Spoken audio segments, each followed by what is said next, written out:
Selanjutnya adalah pembacaan osiloskop pada induktor. Induktor simbolnya L. Oke. Kalau induktor itu saya hubungkan dengan osiloskop, kemudian saya set osiloskopnya untuk membaca tegangan, maka akan terbaca tegangan pada osiloskop itu dalam bentuk kurva sinus seperti ini, tanpa fase awal. Tanpa fase awal. Nah, akan tetapi ketika osiloskop itu saya hubungkan dengan induktor untuk mengukur arus, settingannya saya gunakan untuk mengukur arus, ternyata grafik arus yang terbaca pada osiloskop ini bentuknya adalah seperti ini nih. Jadi ada beda fase atau fase awalnya itu min 90 derajat.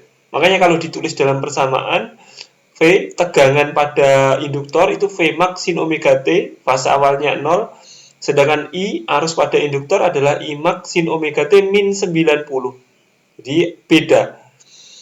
Kalau misalkan ini keduanya saya gabung dalam satu grafik gitu, maka V max-nya ini yang warnanya keemasan ini, sudut fasenya 0, sudut fase awalnya 0, tetapi I-nya adalah sudut fase awalnya ini min 90 gitu ya.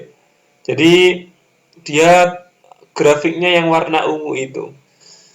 Nah, sekali lagi kita juga bisa menggambarkannya dalam bentuk fasor. Kalau digambar dalam bentuk fasor, maka tegangan pada induktor arahnya ke sana karena fase awalnya 0, sedangkan I pada induktor itu arahnya ke bawah karena fase awalnya min 90. Nah, ini bacanya adalah arus tertinggal ini ya. Bacanya itu arus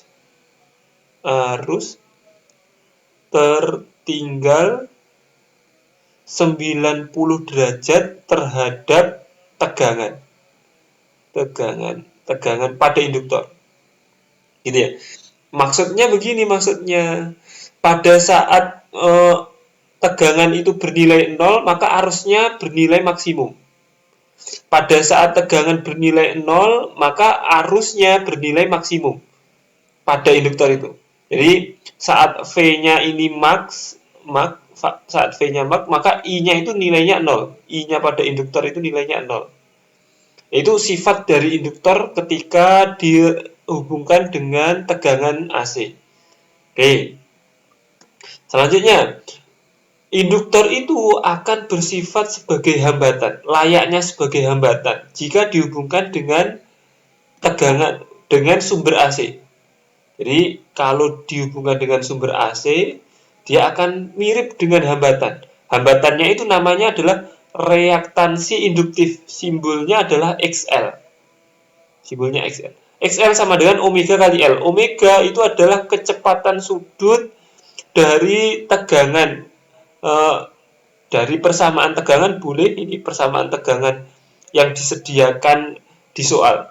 Kalau misalkan nggak disediakan ada frekuensi, maka omega ini boleh ditulis 2pi dikali F frekuensi.